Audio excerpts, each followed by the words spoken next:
जय श्री राम भक्तों, श्री रामचरित्र में आज श्री राम जी अंगद और केवट को मणिरत्न आभूषण आदि देकर विदा कर देते हैं। सुग्रीव जी से अनुमति लेकर हनुमान जी सेवा के लिए श्री राम जी के पास ही रह जाते हैं। सभी वानर चले जाते हैं। आगे तुलसीदास जी राम राज्य में स्थिति, उपलब्धियों और दंड विधान का वर्णन करते हैं। सभी भाइयों के दो दो पुत्र प्राप्त होते हैं। अयोध्या नगरी की महानता और भव्यता का वर्णन किया गया है। वीडियो लाइक और शेयर करें, चैनल सब्सक्राइब करें और घंटी का बेल आइकन भी अवश्य ही दबा दें, जिससे इस चैनल पर आने वाली सभी वीडियो आपको भी मिल सके। जाम्बवान और नील आदि सबको श्री रघुनाथ जी ने स्वयं वस्त्र आभूषण पहनाए। वो सब अपने हृदय में श्री रामचंद्र जी के रूप को धारण करके उनके चरणन में मस्तक नवाए के चल दे। तब अंगद उठ के सिर नवाए के, नेत्रन में जल भर के और हाथ जोड़ के अत्यंत विनम्र और मानव प्रेम के रस में डूबोए भय मधुर वचन बोले। हे सर्वज्ञ, हे कृपा और सुख के समुद्र, हे दीनन पे दया करन वाले, हे आर्तन के बंधु सुनो। हे नाथ, मरते बखत मेरे पिता बाली मोह आपकी गोद में डाल गए। अतः हे भक्तन के हितकारी, अपनो असरण शरण विरद बानो याद करके मोह त्यागियो मत। मेरे तो स्वामी, गुरु, पिता और माता सब कछु आप ही हो। आपके चरण कमलन को छोड़ के मैं कहाँ जाऊं। हे महाराज, आप ही विचार करके कहो, प्रभु आपको छोड़ के घर में मेरो का काम है। हे नाथ, यह ज्ञान बुद्धि और बलते हीन बालक और दीन सेवक को शरण में रखो। मैं घर की सब नीची ते नीची सेवा करूंगा और आपके चरण कमलन को देख देख के भवसागर ते तर जाऊंगा। ऐसा कह के वो श्री राम जी के चरणन में गिर पड़े और बोले, हे प्रभु मेरी रक्षा करो। हे नाथ, अब जेमत कहियो के तू घर चलो जा। अंगद के विनम्र वचन सुन के करुणा की सीमा प्रभु श्री रघुनाथ जी ने उनको उठा के हृदय से लगा लो। प्रभु के नेत्र कमलन में प्रेमासुर उनको जल भरे आयो। तब भगवान ने अपने हृदय की माला, वस्त्र और मणि रत्नन के आभूषण बाली पुत्र अंगद को पहना के और बहुत प्रकार से समझा के उनकी विदाई करी। भक्ति की करनी को याद करके भरत जी, छोटे भैया शत्रुघ्न जी और लक्ष्मण जी सहित उनको पहुँचावे के लिए चले। अंगद के हृदय में थोड़ा प्रेम न आए, अर्थात बहुत ज्यादा प्रेम है। वो फिर के श्री राम जी की ओर देख रहे हैं और बार बार दंडवत प्रणाम करें। मन में ऐसा आवे कि श्री राम जी मोह रहवे को कहते हैं। वो श्री राम जी के देखवे की, बोलवे की, चलवे की और हंस के मिलवे की रीति को याद कर के सोचें, दुखी हों। पर प्रभु को रुख देख के बहुत से विनय वचन कह के और हृदय में चरण कमलन को रख के वो चल दे। अत्यंत आदर के संग सब वानरन को पहुँचा के भैयन सहित भरत जी लौट आए। तब हनुमान जी ने सुग्रीव जी के चरण पकड़ के अनेक प्रकार से विनती करी और कही, हे देव, 10 दिन श्री रघुनाथ जी की सेवा करके फिर मैं आके आपके चरणन के दर्शन करूंगा। सुग्रीव जी ने कही, हे पवन कुमार, तुम पुण्य की राशि हो, जो भगवान ने तुमको अपनी सेवा में रख लो है। जाके कृपा धाम श्री राम जी की सेवा करो। सब वानर ऐसो कह के तुरंत चल पड़े। अंगद ने कही, हे हनुमान सुनो, मैं तुमसे हाथ जोड़ के कहूँ, प्रभु ते मेरी दंडवत कहियो और श्री रघुनाथ जी को बार बार मेरी याद दिवावत रही हो। ऐसा कह के बाली पुत्र अंगद चल दे। तब हनुमान जी लौटे आए और आए के प्रभु ते उनको प्रेम वर्णन करो। वह सुन के भगवान प्रेम मग्न है गए। काकभुषुंडी जी कहें, हे गरुण जी, श्री राम जी को चित्त वज्र ते अत्यंत कठोर और कुल ते ज्यादा कोमल, तब कहो वो कौन की समझ में आ सके। फिर कृपालु श्री राम जी ने निखादराज को बुलाया और वह भूषण वस्त्र प्रसाद में दे। फिर कही, अब तुम घर को जाओ, वहाँ मेरो स्मरण करते रहियो और मन वचन कर्म ते धर्म के अनुसार चलियो। तुम मेरे मित्र और भरत के समान भैया हो। अयोध्या में सदा आते जाते रहियो। जे वचन सुनते ही युवा को भारी सुख उत्पन्न भयो। नेत्रन में आनंद और प्रेम के आंसुन को जल भर के वो चरणन में गिर पड़ो।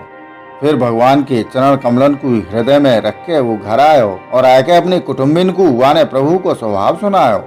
श्री रघुनाथ जी को जे चरित्र देख के अवधपुर वासी बार बार कहें कि सुख की राशि श्री रामचंद्र जी धन्य। श्री रामचंद्र जी के राज्य पे प्रतिष्ठित हैवे पे तीनों लोग हर्षित है गए। उनके सबरे शोक जाते रहे, कोई काउते वैर न करे। श्री रामचंद्र जी के प्रताप ते सबकी विषमता, आंतरिक भेदभाव मिट गए। सब लोग अपने अपने वर्ण और आश्रम के अनुकूल धर्म में तत्पर भये सदा वेद मार्ग पे चलें और सुख पावें। उन्हें काऊ बात को भय न आए, न शोक और न कोई रोगी सतावे। राम राज्य में दैहिक, दैविक और भौतिक ताप काऊ को न व्यापें। सब मनुष्य परस्पर प्रेम करें और वेदन में बताई हुई नीति मर्यादा में तत्पर रह के अपने अपने धर्म को पालन करते रहें।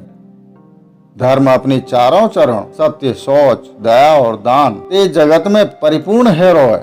स्वप्न में वो कहूँ पाप ना है। पुरुष और स्त्री सभी राम भक्ति के परायण हैं और सभी परम गति मोक्ष के अधिकारी हैं। छोटी अवस्था में मृत्यु ना होए, न काऊ को कोई पीड़ा होए। सभी के शरीर सुंदर और निरोग हैं। न कोई दरिद्र है, न दुखी है, न दीनी है, न कोई मूर्ख है, न शुभ लक्षणंते हीनी है। सब दंभ रहित हैं, धर्म परायण हैं और पुण्यात्मा हैं। पुरुष और स्त्री सभी चतुर और गुणवान हैं।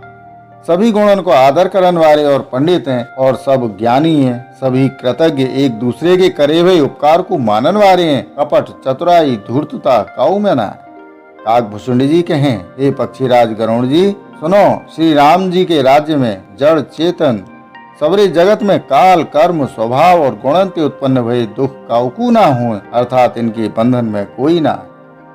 अयोध्या में श्री रघुनाथ जी 7 समुद्रन की मेखला करधनी वारी पृथ्वी के एकमात्र राजा हैं, जिनके एक एक रूप में अनेकों ब्रह्मांड हैं। उनके लिए 7 द्वीपन की जे प्रभुता कछु ज्यादा ना, बल्कि प्रभु की वह महिमा को समझ ले वे पे तो जे कहवे में कि वो 7 समुद्रन से घिरी हुई पृथ्वी के एक छत्र सम्राट हैं, उनकी बड़ी हीनता हो है। परंतु हे गरुण जी, जिन्होंने वो महिमा जानू लई है, तो फिर यह लीला में बड़ो प्रेम बनावे। चौंके वह महिमा को जानवे को फल जे लीला या लीला को अनुभवी है। इंद्रन को दमन करन वाले श्रेष्ठ महामुनि ऐसो कहें, राम राज्य की सुख संपत्ति को वर्णन शेष जी और सरस्वती जी कर ना सके। सभी नर नारी उदार हैं, सभी परोपकारी हैं, सभी ब्राह्मणन के चरणन के सेवक हैं, सभी पुरुष मात्र एक पत्नी व्रती हैं। यही प्रकार स्त्री मन, वचन और कर्म ते पति को हित करन वाली हैं। श्री रामचंद्र जी के राज्य में दंड केवल सन्यासिन के हाथ में है और भेद नाचन वाले के नृत्य समाज में है। और जीतो शब्द केवल मन के जीतवे के लिए ही सुनाई पड़े, अर्थात राजनीति में शत्रुन को जीतवे और चोर डाकू आदि को दमन करवे के लिए साम, दान, दंड और भेद जे 4 उपाय करे जा। राम राज्य में कोई शत्रु है ही ना, यही ले जीतो शब्द केवल मन के जीतवे के लिए कहो जाए। कोई अपराध करे ही ना, यही ले दंड काउकू ना होए। दंड शब्द केवल सन्यासिन के हाथ में रहवे वाले दंड के लिए ही रह जाए।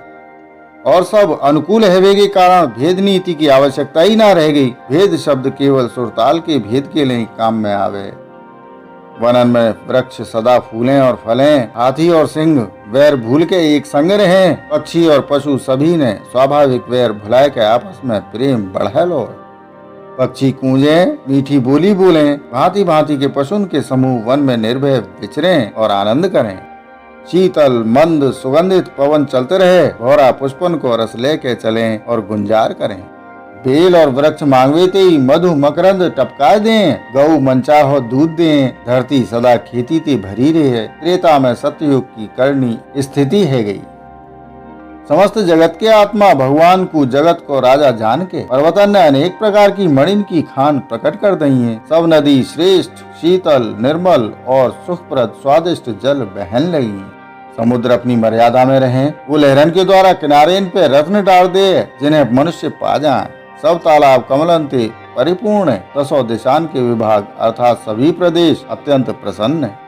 श्री रामचंद्र जी के राज्य में चंद्रमा अपनी अमृतमयी किरणन ते पृथ्वी को पूर्ण कर दे। सूर्य उतनो ही तपे जितने की आवश्यकता हो है और मेघ मांगवे ते जब जहाँ जितनो चाहिए उतनो ही जल दे दें। प्रभु श्री राम जी ने करोड़ों अश्वमेध यज्ञ करे और ब्राह्मणों को बहुत सारे दान दे। श्री रामचंद्र जी वेद मार्ग के पालवे वाले, धर्म की धुरी को धारण करन वाले, प्रकृति जन्य सत्व, रज और तम तीनों गुणन ते अतीत और भोग ऐश्वर्य में इंद्र के समान है। शोभा की खान, सुशील और विनम्र सीता जी सदा पति के अनुकूल रहे। वो कृपा सागर श्री राम जी की प्रभुता महिमा को जाने और मन लगा के उनके चरण कमलन की सेवा करती रहे। यद्यपि घर में बहुत से अपार दास और दासी हैं, पर वो सभी सेवा की विधि में कुशल हैं। तथापि स्वामी की सेवा को महत्व जानन वाली श्री सीता जी घर की सब सेवा अपने ही हाथन से करें और श्री रामचंद्र जी की आज्ञा को अनुसरण करें। कृपा सागर श्री रामचंद्र जी जा प्रकार से सुखवान हैं, श्री जी वही करें, क्योंकि वो सेवा की विधि को जानन वाली हैं। घर में कौशल्या आदि सभी शासन की सीता जी सेवा करें, उन्हें काऊ बात को अभिमान और मद न आए। शिव जी कहें, हे उमा जगत जननी रमा, सीता जी ब्रह्मा आदि देवतांते वंदित और सदा अनिंदित सर्वगुण संपन्न है।